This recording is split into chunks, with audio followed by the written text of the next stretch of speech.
નમસ્કાર વિદ્યાર્થી મિત્રો, કેમ છો? મજામાં ને?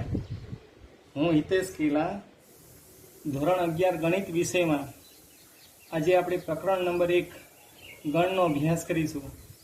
આ પ્રકરણ આપણે અગાઉના ધોરણોમાં પણ શીખી ગયા છીએ, પણ પુનરાવર્તન સ્વરૂપે અત્યારે આ ચેપ્ટર આપેલું છે. મિત્રો, બીજી એક વાત કરીએ, આ ગણ ચેપ્ટર છે એ બીજગણિતનું મહત્વનું પ્રકરણ છે. સંબંધ અને વિધેય પ્રકરણ શીખવા માટે પણ ગણના મુદ્દાની જરૂર પડે છે. તો આપણે ગણ વિશે સમજીએ. મિત્રો, આપને ખબર છે ગણની વ્યાખ્યા નથી, એટલે ગણ અવ્યાખ્યાયિત પદ છે. તો સાથે લખતા જઈએ, ગણ એ અવ્યાખ્યાયિત પદ છે.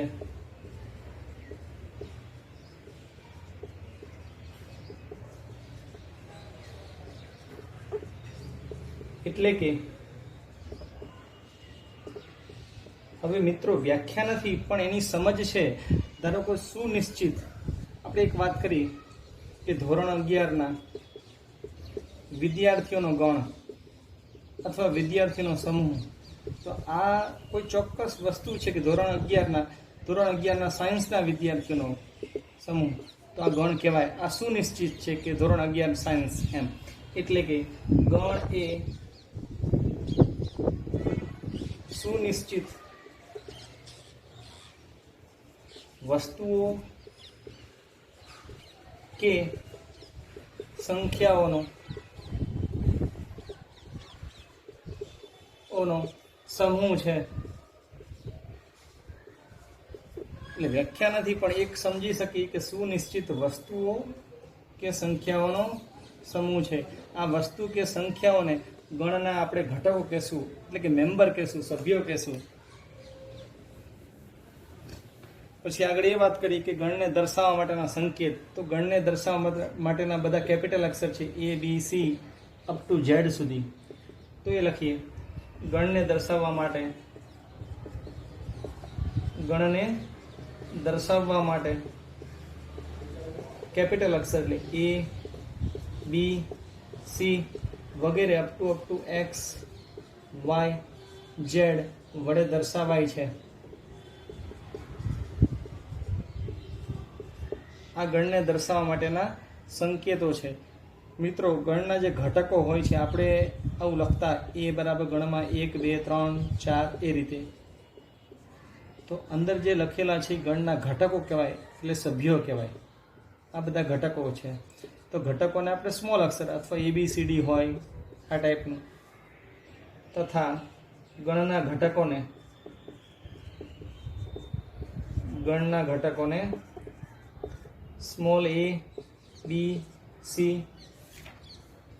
વગેરે up to x, y, z વડે દર્શાવાય છે.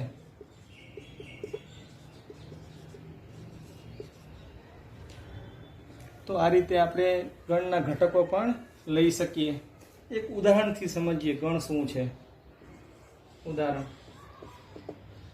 a બરાબર ગણની અંદર 5, 9, 15 ને 16 આ રીતે ગણ લખેલો છે.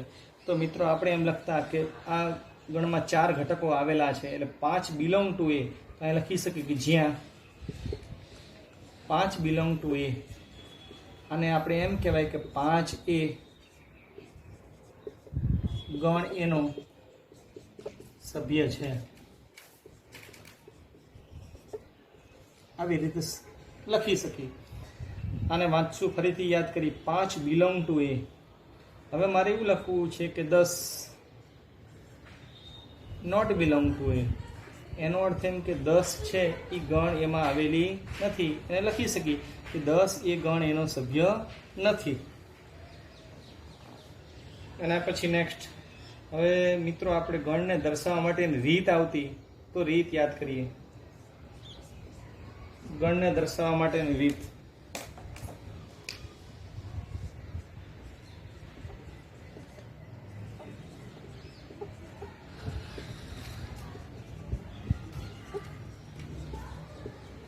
એમાં 2 રીત હતી.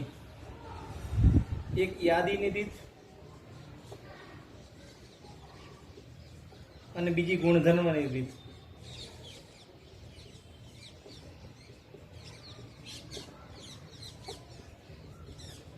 આ બે રીત હતી ગણને દર્શાવવા માટે, યાદીની રીત અને ગુણધર્મની રીત.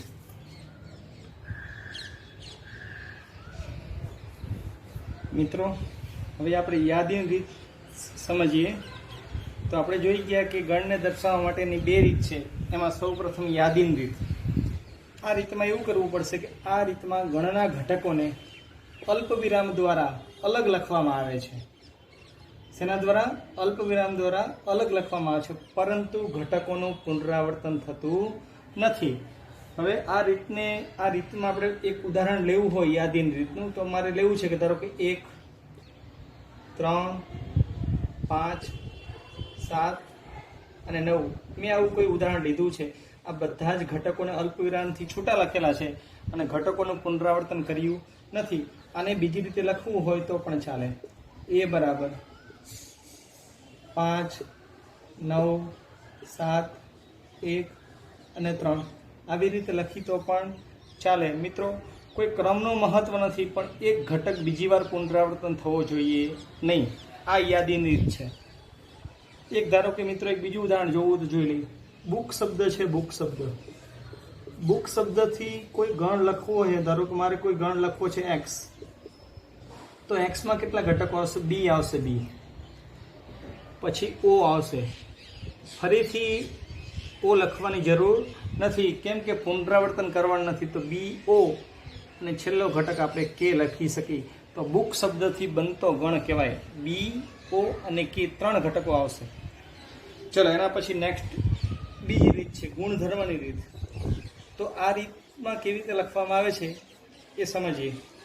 આ રીતમાં ગણના ઘટકોને કોઈ લાક્ષણિક ગુણધર્મ, એ લાક્ષણિક ગુણધર્મને આપણે px કેવો હોય એના વડે લખવામાં આવે છે. હવે લાક્ષણિક ગુણધર્મ એટલે શું એ સમજીએ. તો એક ઉદાહરણ લીધું છે યાદીની રીતે. ગણ A બરાબર આ જ ઉપરનું લીધું છે 1, 3, 5, 7 અને 9. તો આપણે એને ગુણધર્મની રીતે લખવા જઈએ છીએ. ગુણધર્મની રીતે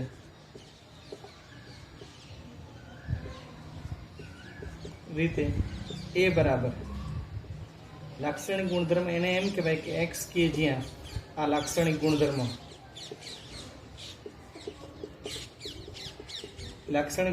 લખવાનો છે. એ લાક્ષણિક ગુણધર્મ આપણે p of x કહેશું. પણ આ રીતે નથી લખવું, ડાયરેક્ટ આપણે લખી જ દઈએ છીએ. એ લાક્ષણિક ગુણધર્મ એટલે હવે મિત્રો સંખ્યા ઉપર તમે નજર કરી શકશો. 1, 3, 5, 7 ને 9 આ બધી અયુગ્મ સંખ્યા છે, પણ ક્યાંથી સુધી? 10 થી નાની અયુગ્મ ધન સંખ્યાઓ. તો લખી શકીએ x કે જ્યાં, અને વાંચન કરો આવી રીતે x કે જ્યાં x એ 10 થી નાની અયુગ્મ ધન સંખ્યાઓ છે.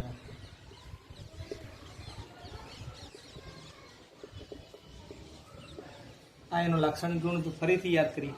x એ 10 થી નાની એટલે 9 સુધી 10 થી નાની કેવી છે? પાછી અયુગ્મ છે, અને કેવી લેવાની? ધન સંખ્યાઓ છે. તો મિત્રો આ યાદીની રીતે લખેલું છે, અને એને આપણે ગુણધર્મ રીતે આ મુજબ લખી શકીએ.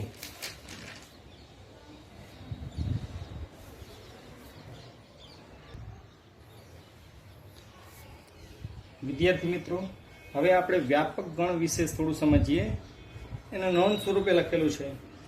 તો સૌ પ્રથમ ગણનું નામ લખેલું છે n. મિત્રો અગાઉના ધોરણમાં આવી ગયા એ જ લખેલા છે n, w, z, q અને r. અને વારાફરતી ક્રમશઃ આપણે સમજતા જઈએ. n ને આપણે નામ હતું પ્રાકૃતિક સંખ્યાગણ, નેચરલ નંબર, પ્રાકૃતિક સંખ્યાગણ. હવે આ ગણમાં કેવી કેવી કિંમતો આવે એ પણ સાથે લખતા જઈએ છીએ. નેચરલ નંબર છે, પ્રાકૃતિક સંખ્યાઓ છે, એટલે શરૂઆત થશે 1 થી 1, 2, 3, 4 વગેરે વગેરે અનંત સુધી. એનો અર્થ એમ કે અનંત ગણ કહેવાય. એટલે સંખ્યાની શરૂઆત થશે 1, 2, 3, 4 વગેરે વગેરે અપ ટુ. એના પછી W, વલ ગણ એટલે પૂર્ણ સંખ્યાગણ કહેતા, પૂર્ણ સંખ્યાગણ. તો એ પણ સાથે લખી પૂર્ણ સંખ્યાગણ. એને આપણે ગણની ભાષામાં લખવું હોય તો પૂર્ણ સંખ્યામાં આના કરતાં થોડું અપ છે એટલે શરૂઆત 0 થી કરવાની છે આપણે. અને 0 પછી 1 2 3 4 વગેરે વગેરે વગેરે. આ આપણો પૂર્ણ સંખ્યાગણ છે. એના પછી ઝેડમાં મિત્રો સંખ્યાની તમને ખબર હશે, પણ ઝેડનું નામ છે પૂર્ણાંક સંખ્યાગણ. તો પૂર્ણાંક સંખ્યાગણ એને આપણે ગણની ભાષામાં લખવું હોય તો ગણની ભાષામાં આમાં બધી ધન સંખ્યા સાથે 0 હતું, આમાં ઋણ સંખ્યા આવશે. એટલે સ્ટાર્ટિંગમાં અપટુ કરશું એટલે અનંત સુધી માઇનસ ઇન્ફિનિટી, પછી -3 -2 -1 0. પૂર્ણાંક જ લખશું, 0 પછી 1 2 વગેરે વગેરે વગેરે અપ ટુ ઇન્ફિનિટી. એને પ્લસ ઓર માઇનસની દ્રષ્ટિએ લખી તો પણ ચાલે. તો પ્લસ ઓર માઇનસમાં લખવું હોય તો પણ લખી શકીએ કે 0 plus or minus 1 plus or minus 2 up to આ રીતે પણ લખીએ તો પણ ચાલે. એટલે 3 ગણમાં કોઈ મુશ્કેલ નથી. N, W અને Z આ બધા ગણને આપણે યાદીની રીતે લખેલું કહેવાય. યાદી હમણાં શીખી ગયા ને, યાદીની રીત અને ગુણધર્મની રીત. એના પછીનું ગણ છે Q. તો Qનું મિત્રો ગણનું નામ શું થશે? તો Qનું નામ છે સમય સંખ્યાગણ.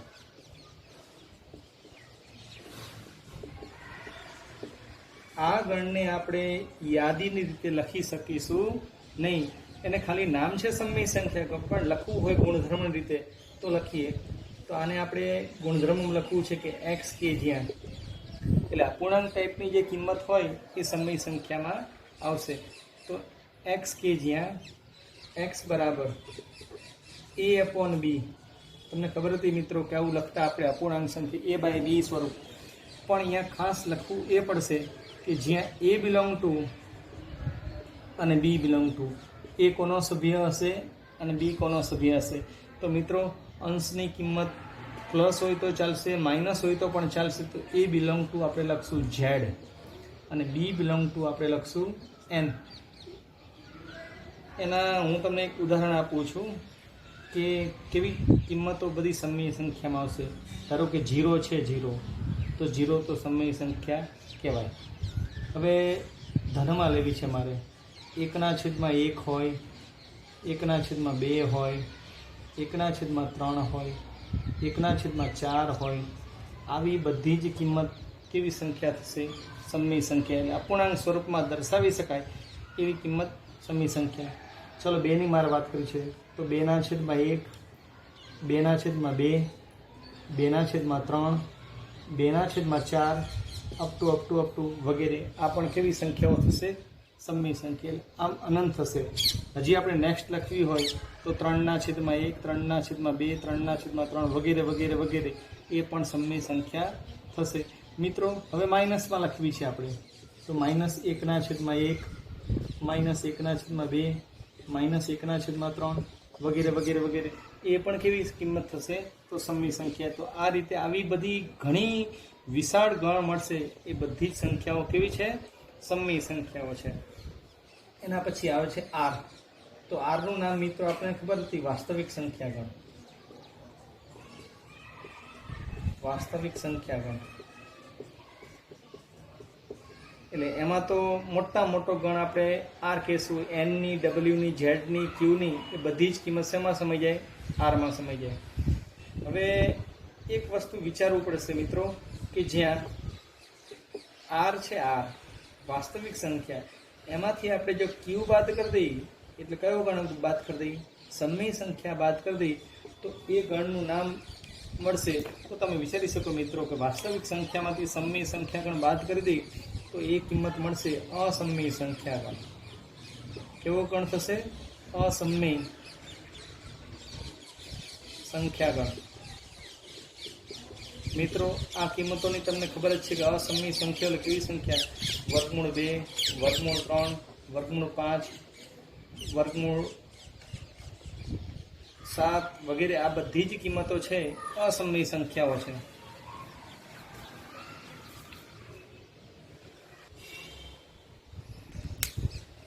મિત્રો હવે આપણે ગણની થોડી સમજ લીધા પછી સ્વાધ્યાય 1.1 નો અભ્યાસ કરીએ.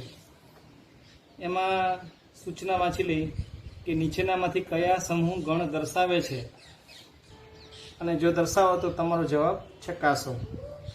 એમાં પહેલો એક્ઝામ્પલ્સ છે જે અક્ષરથી શરૂ થતા અંગ્રેજી કેલેન્ડરના વર્ષના તમામ મહિનાઓનો સમૂહ. તો આપણે પહેલાં તો ગણની વ્યાખ્યા યાદ કરી લઈએ, ફરીથી સમજ. સુનિશ્ચિત વસ્તુઓ, ચોક્કસ વસ્તુઓ કે ઘટકોનો સમૂહ, એને આપણે ગણ કહેશું. હવે ફિક્સ કીધું છે કે જે અક્ષરથી શરૂ થતા. મિત્રો, જે અક્ષરથી તો અંગ્રેજી કેલેન્ડરના તો જાન્યુઆરી પણ જેથી શરૂ થાય, જૂન પણ જેથી શરૂ થાય, અને જુલાઈ આ પણ જેથી શરૂ થાય. તો આ એક મિત્રો ચોક્કસ સુનિશ્ચિત મહિના તો છે. એનો અર્થ એમ કે આ પેલી જે રકમ છે એ સમૂહ ગણ છે કે નહીં, તો આના જવાબમાં લખી શકીએ. અહીંયા જ લખી દઈએ છીએ આપણે આન્સરમાં, ગણ દર્શાવે છે, ગણ દર્શાવે છે. તો આ જવાબ પતી ગયો પહેલા દાખલાનો. એના પછી નંબર 2, ભારતના 10 અતિ પ્રતિભાશાળી લેખકોનો સમૂહ. ફરીથી યાદ કરી, ભારતના 10 અતિ પ્રતિભાશાળી લેખકોનો સમૂહ. હવે લેખકો ભારતના તો ઘણા છે, હવે અતિ પ્રતિભાશાળી મારે ધારો કે ઉમાશંકર જોશીને કહેવા છે,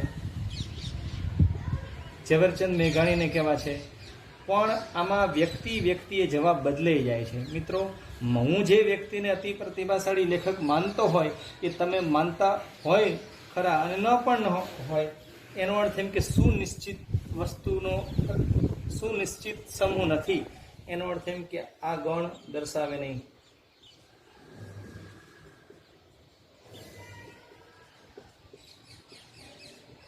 આના ઉપર જોવું પડશે, અતિ પ્રતિભાશાળી ગણ દર્શાવે નહીં.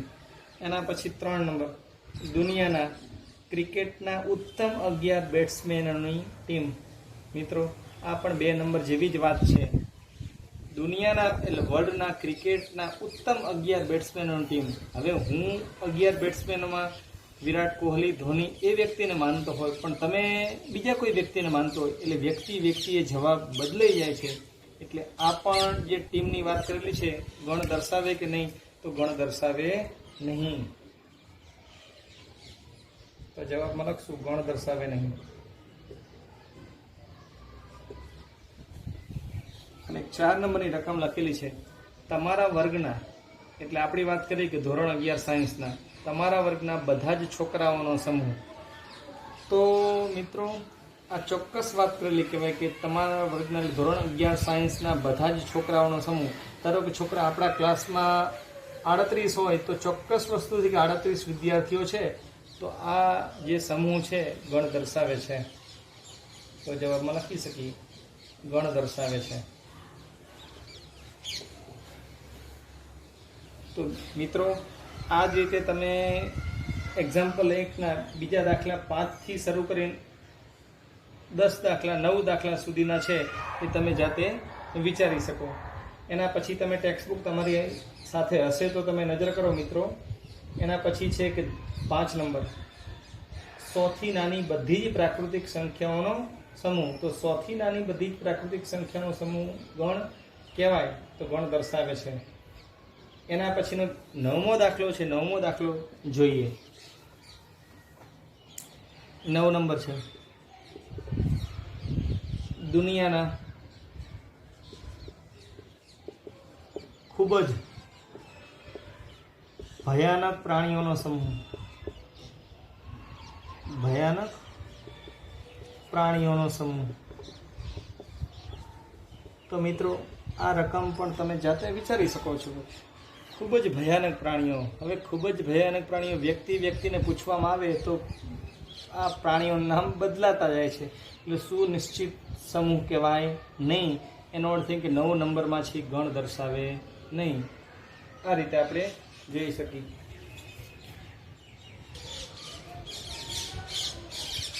તો મિત્રો, 2 નંબરનો એક્ઝામ્પલ છે સંજ્ઞા બિલોંગ ટુ કે નોટ બિલોંગ ટુ મૂકો. એમાં પહેલા દાખલાની રકમ છે 5 ખાલી જગ્યાએ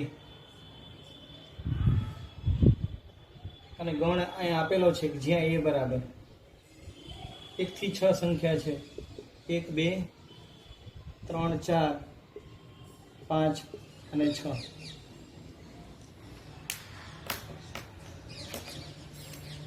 તો 5 ખાલી જગ્યાએ એટલે 5 ગણ એમાં આવેલા છે કે નથી આવેલા. જો આવેલા હોય તો બિલોંગ ટુ લખશું અને ન આવેલા હોય તો નોટ બિલોંગ ટુ. 5 ગણ એમાં આવેલા છે તો ખાલી જગ્યામાં જવાબ આવશે 5 બિલોંગ ટુ એ. એના પછીની બીજી રકમ એવી છે કે 8 ખાલી જગ્યાએ. તો મિત્રો ગણ એમાં 1 થી 6 સુધી છે, 8 ગણ એમાં આવેલી નથી. ન આવેલી હોય તો જવાબમાં લખશું આપણે નોટ બિલોંગ ટુ એ. એ જ રીતે 0 ખાલી જગ્યાએ, તો 0 પણ ગણ એમાં આવેલી નથી, તો 0 નોટ બિલોંગ ટુ એ.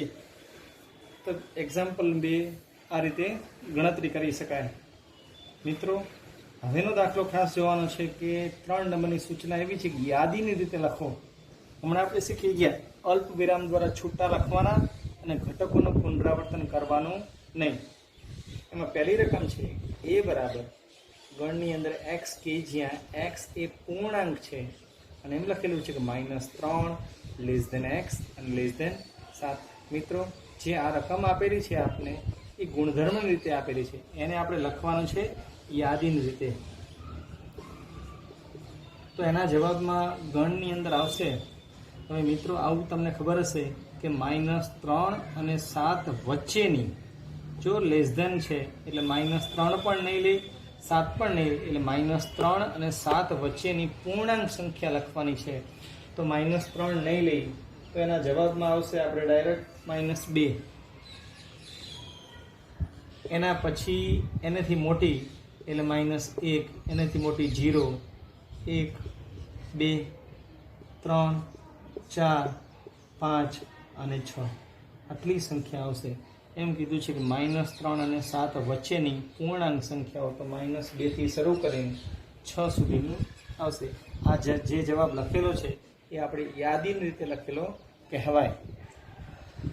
એના પછી બીજાની રકમ છે બી બરાબર એક્સ કે જ્યાં એક્સ એ 6 કરતાં નાની પ્રાકૃતિક સંખ્યા છે. તો મિત્રો તમને આવડે છે કે 6 કરતાં નાની પ્રાકૃતિક સંખ્યા છે, તો 6 થી નાની એટલે 5 સુધી.